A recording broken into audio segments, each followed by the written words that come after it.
सर्व विविध राजकीय पक्षाचे लोकप्रतिनिधी आपण इथे आलात। मी या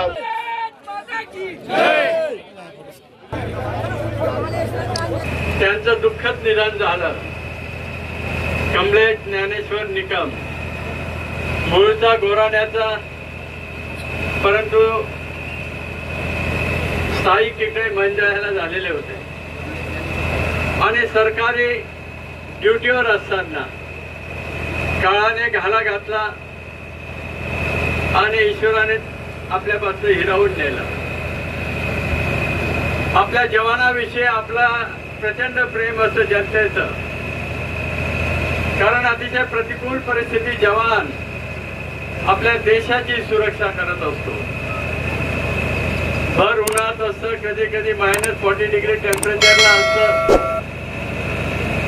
तोही तुमच्या आमच्यासारखा माणूस आहे, त्यालाही त्याच्या बायका मुलांची काळजी असते, वृद्ध माता पित्यांची काळजी असते, पण देशभूमीच्या रक्षणासाठी तिथं उभा असतो। जी ड्युटी दिली ती करत असतो आणि म्हणून त्याच्या जाण्याने त्यांच्या दोन्ही कुटुंबियांवर दुःखाचा डोंगर कोसळला आहे। या देशाची सुरक्षा करत असताना स्वतःच्या जीवाची पर्वा न करता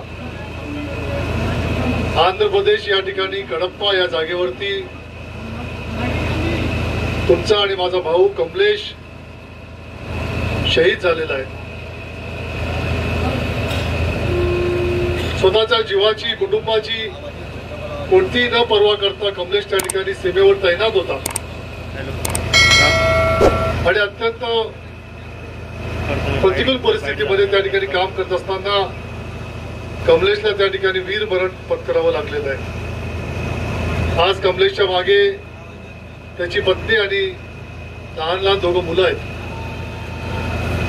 हे जे मरण कमलेशला आलंय ते या देशाकरता, तुमच्या आणि माझ्या सुरक्षेकरता आलेलं आहे मित्रांनो, आणि म्हणून कमलेशचं हे वीर मरण आपण कधीही विसरू शकणार नाही।